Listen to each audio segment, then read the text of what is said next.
우리를 보호하시는 하나님에 대한 우리가 마땅히 해야 될 고백을 대신 봉헌했습니다. 이제 하나님께서 오늘 우리에게 주는 말씀 찾아서 함께 말씀을 봉독하고 또 말씀에 담겨져 있는 많은 귀한 의미 중에 지극히 적지만 함께 하나의 깨달음을 같이 나누는 시간입니다. 오늘은 요한복음 21장 15절 전반절 반만 같이 보겠습니다.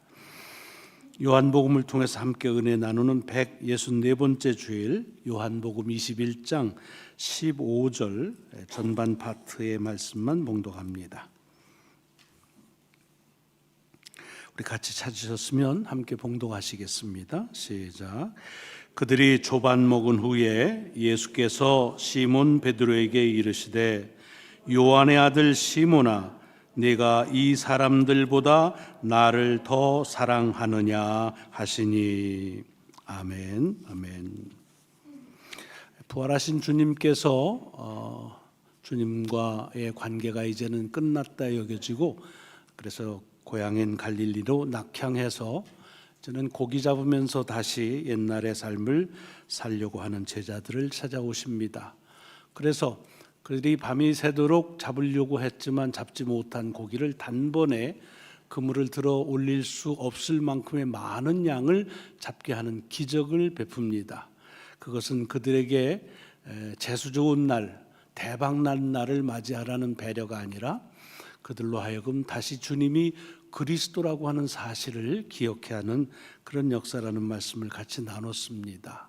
뿐만 아니라 저들이 주님을 기억하지 못하고 주님을 떠난 그런 삶을 살았지만 여전히 주님이 그들을 사랑하는 그런 하나의 제스처죠.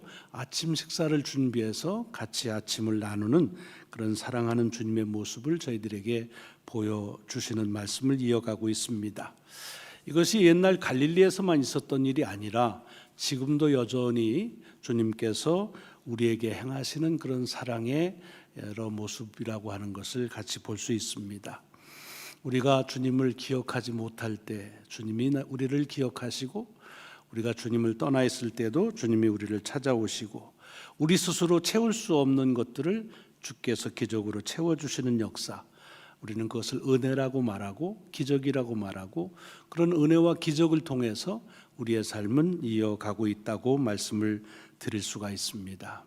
올해 저희들에게 주신 비전처럼 내 집은 채워질 것이다 라고 하는 이 말씀, 우리에게 필요하지만 우리 스스로 채울 수 없는 것을 주님께서 채워주신다고 하는 말씀, 그것은 예전보다 좀 더 풍요롭다 또는 규모가 크다 이런 것들에 대한 배려의 그런 뜻으로 끝나는 것이 아니라 그런 우리 스스로 할 수 없는 것을 채워지는 역사를 통해서 우리도 주님이 그리스도이심을 고백하라고 하는 복음의 한 해라는 말씀을 같이 나누었습니다.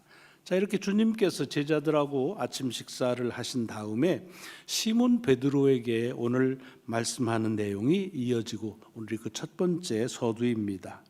주님은 베드로를 이렇게 부를 때 이렇게 부르십니다. 요한의 아들 시몬아라고 부릅니다. 여러분 시몬 베드로를 요한의 아들 시몬아라고 부른다는 게 이렇게 굉장히 낯설거나 전혀 그렇게 일어날 일이 아닌데 일어났다 그렇게 생각할 일은 없습니다. 그렇지만 조금 우리가 귀담아 듣고 눈여겨봐야 될 제목인 것은 틀림이 없습니다. 왜냐하면 주님은 여태까지 이 베드로를 베드로라고 불렀습니다. 또는 시몬 베드로라 불렀지 요한의 아들 시몬이라고 부른 것이 이것이 오늘 본문에 나오는 것이 딱 2번 나옵니다. 자, 그런데 왜 제자를 부르면서 요한의 아들 시몬이라고 베드로를 부르셨을까 하는 겁니다. 물론 사람을 어떻게 부르느냐 하는 것은 자기 그 경우에 따라서 사뭇 좀 달라지긴 합니다. 우선 저를 부를 때를 생각해 보면 제가 교회나 교인들을 만날 때 저는 이승우 목사라고 그렇게 소개가 되겠죠. 그렇지만 모든 곳에서 다 그렇게 소개되지는 않습니다. 저희 아버님을 아시는 분들한테 제가 소개할 때는 이자 종자 숫자 쓰시는 분의 아들입니다. 분이 제 아버님입니다 라고 이렇게 저희 아버님의 이름을 연계해서 그렇게 저를 소개하지요. 또 저희 집사람의 친구들이 있는데 제가 가서 이승우 목사입니다. 그러면 좀 멋쩍지요. 신경님 남편인데요. 이렇게 얘기를 합니다. 그러니까 어떤 경우냐에 따라서 우리가 우리 스스로를 부르거나 또는 이렇게 이제 얘기할 때 사뭇 달라지는 것은 지극히 자연스러운 일입니다. 그렇지 않으면 좀 이상할 때가 있죠. 제가 우리 손녀들 줄리아, 다이아나 친구들 보면서 내가 이승우 목사다. 그럼 얼마나 웃기겠어요? 그러니까 내가 줄리아 할아버지다라고 얘기를 해야 아이들에게는 내가 누군지를 잘 알겠지요. 그러니까 오늘 본문에서도 시몬 베드로를 요한의 아들 시몬아라고 불렀다고 하는 자체가 그것이 이상할 건 없습니다. 그렇게도 부를 수 있고 또 어떨 때는 그렇게 불러야만 될 때도 있습니다. 다만 지금 그렇게 주님께서 베드로를 부르시는 상황이 어떠냐 하는 겁니다. 뭐 시몬 베드로의 아버지하고 무슨 이렇게 연계되거나 뭐 그랬다고 한다면 뭐 누구의 아들이다 이렇게 얘기를 할 수도 있겠죠. 하지만 지금은 부활하신 주님이 제자들을 만나는, 다른 사람 없습니다. 그냥 제자들을 만나는 것이니까 너무나 자연스럽게 시몬 베드로, 베드로라고 부르는 것이 지금까지 불러왔고 또 그렇게 부르는 것이 마땅함에도 불구하고 왜 이렇게 아버지의 이름까지 거명하면서 그렇게 부를까 하는 것입니다. 물론 제자 가운데 아버지의 이름을 거명을 아무도 안 했다, 그렇지는 않습니다. 예를 들어 동명이인인 두 사람이 있죠. 안드레라는 이름, 야고보라는 이름을 가진 사람이 둘이 있고, 그리고 유다라고 하는 이름을 가진 제자가 또 둘이 있습니다. 그래서 이 안드레를 부를 때에는 아버지, 누구의 아들 유다다, 또 그런 누구의 아들 야고보다 이렇게 이제 말합니다. 제가 자꾸 이 12제자 이름이 헷갈립니다. 그러니까 야고보와 그다음에 유다를 부를 때 같은 이름이니까 뭐 어떤 출신도 앞에다 붙이기도 하고 아버지의 이름을 붙이기도 해서 이렇게 아버지의 이름을 붙이는 것이 낯선 것은 아닙니다. 다만 베드로를 부를 때에는 그냥 베드로라고 불렀던데 굳이 여기서 이렇게 요한의 아들 시몬이라고 한다고 하는 데 대해는 적어도 요한복음을 쓰고 있는 요한에게 있어서는 거기에 어떤 메시지를 전하려고 하는 의도가 있다는 것입니다. 아까도 얘기했지만 요한복음에 보면 이 요한의 아들 시몬이라고 베드로를 가리킨 게 딱 2번 나옵니다. 오늘 본문 여기하고 맨 처음 요한복음 1장을 보면 주님께서 저를 처음 만날 때 그를 부를 때 그렇게 부르셨습니다. 요한복음에 의하면 이 베드로가 주님을 처음 만난 것이 아니라 베드로의 그 형제인 안드레가 먼저 만납니다. 안드레는 세례 요한의 제자였는데 자기 스승을 통해서 주님을 소개받고 그리고는 이 주님을 따르기로 작정을 합니다. 그리고 주님을 만났는데 안드레가 자기의 그 형제인 베드로에게, 그때는 시몬이죠, 시몬한테 와서 얘기합니다. 내가 메시아를 만났다 라고 하면서 자기 형제인 시몬을 데리고 예수님에게 갑니다. 그랬더니 주님께서 이 시몬을 처음 보면서 뭐라고 그러느냐면 내가 요한의 아들 시몬이구나 라고 말하면서 장차 그러나 너는 베드로라 불릴 것이다 라고 그렇게 말씀하십니다. 그러니까 지금 요한의 아들 시몬이라고 하는 말을 처음 만날 때 주님께서 쓰셨고 그리고는 이제 앞으로 내 이름은 베드로가 될 것이다 라고 하는 예언적인 말씀을 첫 만남에서 하십니다. 그리고는 여러분도 잘 아시지만 마태복음 16장쯤 가보면 주님께서 이 시몬의 이름을 베드로라고 바꾸는 그런 어떤 사건 하나가 소개됩니다. 잘 아시지만은 가이사라 빌립보에 있을 때 주님께서 제자들에게 물어보시죠. 사람들은 나를 누구라고 그러느냐 했더니 뭐 세례 요한이다, 엘리야다, 선지자 중에 하나다, 뭐 얘기를 많이 합니다. 근데 그러고 나서 바로 주님께서 제자들에게 물으시잖아요. 너희는 나를 누구라고 하느냐? 그랬더니 베드로가 선뜻 대답하죠. 주는 그리스도시요 살아계신 하나님의 아들이십니다 라고 말합니다. 그랬더니 그 대답을 듣자마자 주님께서 베드로한테 얘기합니다. 뭐라고 그러냐면 바요나 시모나 내가 복이 있도다. 이를 내게 알게 하니는 혈육이 아니요 하늘에 계신 내 아버지시라. 또 내가 내게 이르노니 너는 베드로라.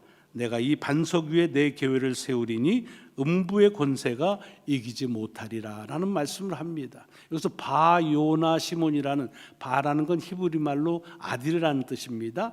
요나의 아들 시몬아, 이런 뜻이지요.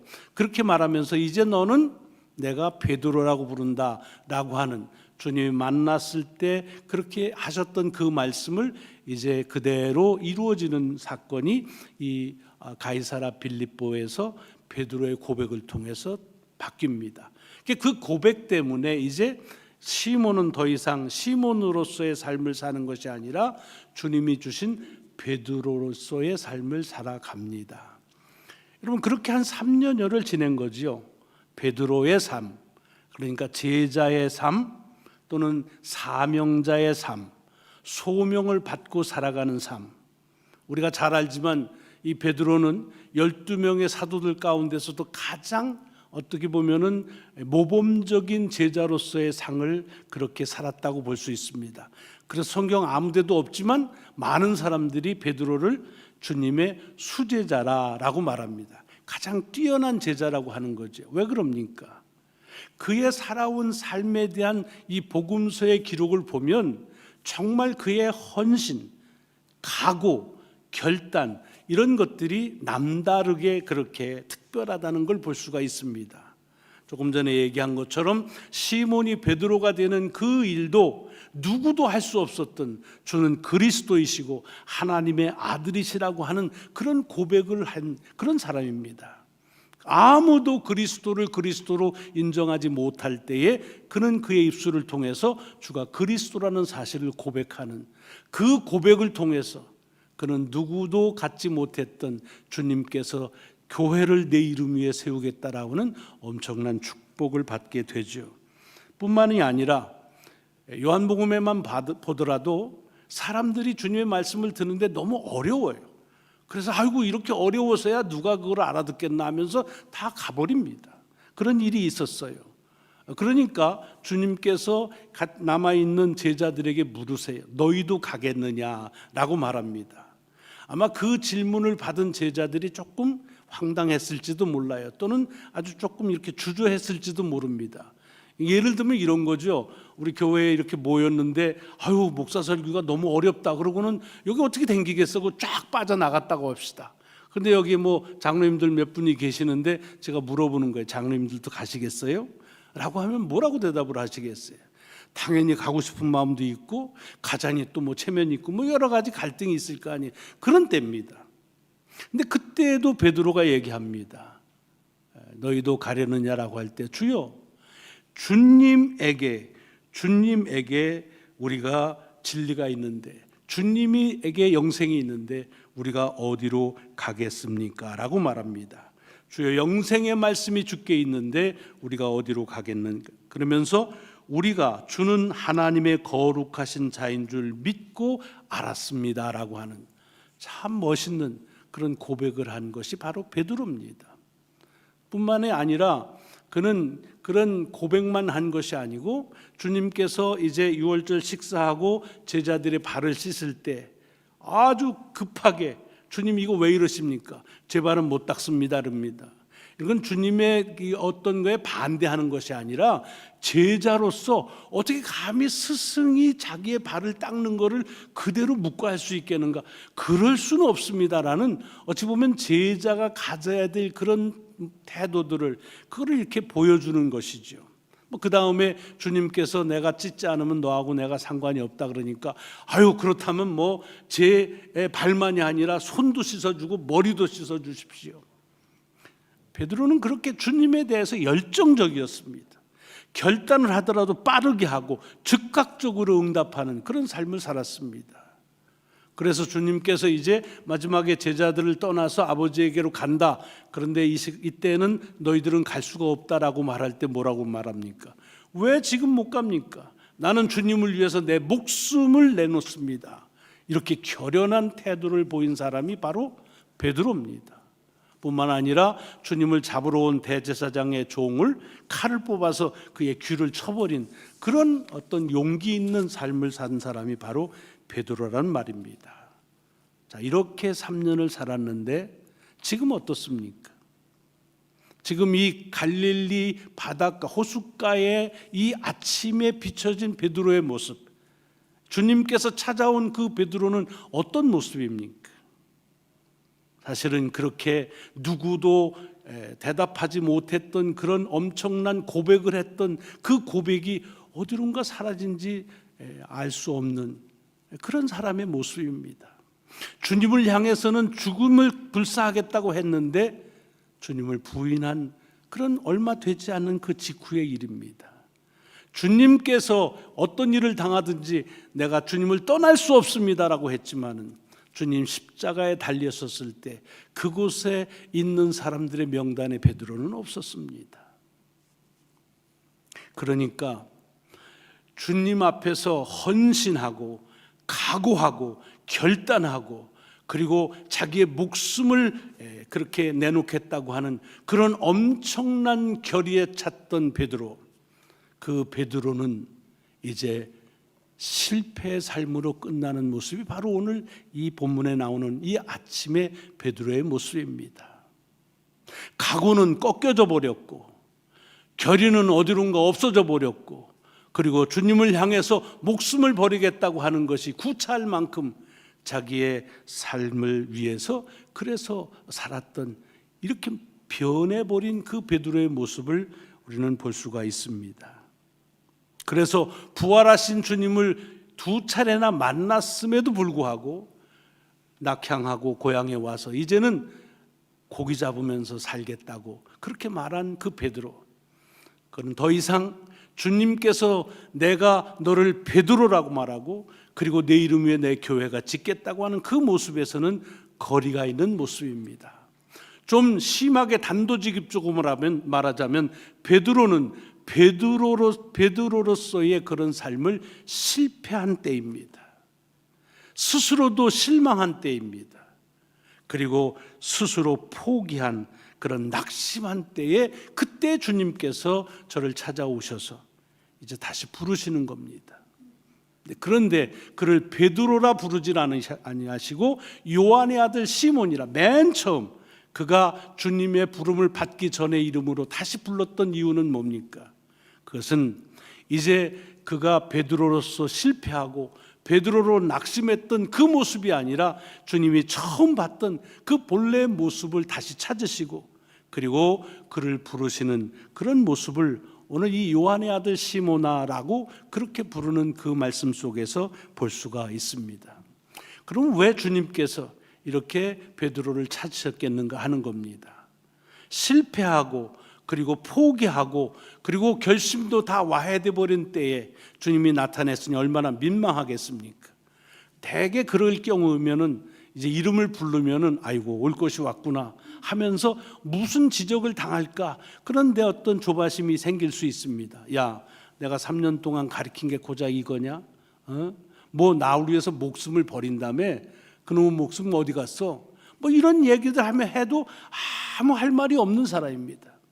주님이 얼마든지 베드로의 이 모습, 이 실패한 모습을 가지고 그것을 힐책하고 나무라고 아쉽다고 해도 상관이 없는 때입니다. 아니면 이렇게 다시 부르시고는 네가 그렇게 했는데 다시 한번 용기 내서 결단해라, 각오를 새로 해라, 뭐 나를 위해서 다시 한번 헌신해라 이렇게 말씀하실 법한 그때에 주님께서 이 베드로를 부르시고 한 것은 뭐냐?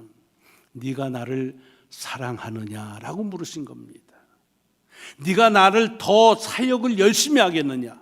네가 나를 위해서 더 헌신하겠느냐라고 하는 것으로 그를 물어보신 것이 아니라 네가 나를 사랑하느냐라고 물으셨다고 하는 것을 우리가 주목할 필요가 있습니다. 베드로에게서 주님이 필요한 것은 그의 불타는 열정이나 결단이나 각오나 그의 헌신 이런 것보다 주님에 대한 사랑이 있는지를 물어보고 계시다고 하는 사실입니다. 여러분 어떠신지 모르지만 우리가 믿음의 삶을 쭉 살아가면서 우리도 다른 사람이 못하는 결단하고 고백할 때가 있습니다. 다른 사람들이 못하는 헌신하고 사역에 누구보다도 열심인 때가 있습니다. 있으시잖아요. 그런데 그것이 마치 베드로처럼 어떨 땐 그냥 그 결단이 그냥 어떨 때는 무너져 버리게 되고, 내가 했던 각오들이 그것이 그냥 삽시간에 그냥 하나의 수포로 돌아가는 일이, 물론 여러분은 어떠신지 모르지만 제게는 있습니다. 그럴 때 우리의 마음속에 찾아오는 건 뭐냐면, 이제는 나와 주님과의 관계는 끝났구나. 내가 주님 앞에 이것밖에 되지 않으니까 이렇게 해가지고서야 어떻게 내가 다시 쓰임을 받겠는가 할 때, 그때 그런 일이 있지만 주님은 여전히 우리에게 찾아오셔서 베드로에게 물으셨던 것처럼, 네가 얼마나 다시 사역을 열심히 할래? 또는 네가 얼마나 각오를 다시 새길래? 하는 그런 것을 물어보시는 것이 아니라, 네가 나를 사랑하느냐라고 물어보신다는 것입니다. 여러분, 주님께서 우리에게 필요한 건 우리의 목숨 바치는 헌신이 아닙니다. 우리의 결단과 각오가 아닙니다. 그것이 얼마나 부질없이 쓰러져 버리고, 얼마나 포기하기가 쉽고, 얼마나 무너지기 쉬운 것을 우리보다 주님이 먼저 잘 아십니다. 그래서 그렇게 무너져 버린 베드로를 찾아와서, 베드로야 다시 힘내라 라고 그렇게 부르신 것이 아니라, 요한의 아들 시몬아, 내가 너를 처음 만났을 때 말한 것처럼 내가 원하는 것은 네가 나를 사랑하느냐라고 하는 사랑을 물으시는 것입니다. 주님이 필요한 것은 우리의 생명이 아닌 우리가 주님을 사랑하는 마음입니다. 사실은 사랑하게 되면 그 다음에 우리가 헌신도 할 수 있고 또 각오도 다시 할 수가 있을 것입니다. 여러분은 이 아침에 그래서 우리에게 다시 물어보시는 이 주님의 음성을 여러분 자신에게 주시는 질문으로 다시 새겨야 될 필요가 있습니다. 저를 포함해서 우리는 사역과 헌신과 결단에 대한 것들에 집중했다면, 오히려 주님은 우리에게 주님을 얼마나 사랑하는지에 대한 관심으로 우리에게 물으시고 계시고, 우리가 대답해야 될 그런 대답은 주님을 사랑하는 그 대답을 우리가 주께 해야 될 것이 아닌가 하는 생각을 가져보게 됩니다. 여러분 모두가 다 주님을 사랑하는 그런 마음이 회복되어서 사랑하는 이를 위한, 그리고 사랑하는 이와 함께하는 그런 귀한 삶이 이번 한 주간에도 이어질 수 있기를 주님의 이름으로 축원합니다. 기도하시겠습니다.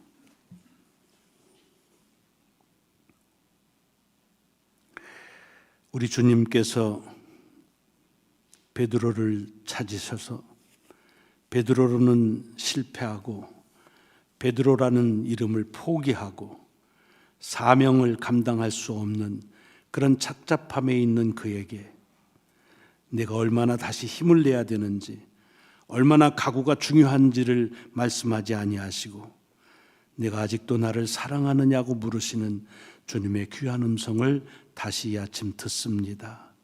주님, 저희도 주님을 사랑하는 마음을 가지고 그리고 주님을 따라가는 저희들이 되게 하여 주옵소서.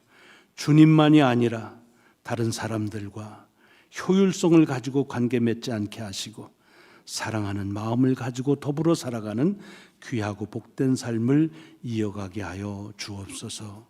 감사드리오며 우리 구주 예수 그리스도의 이름으로 기도드리옵나이다. 아멘. 아멘.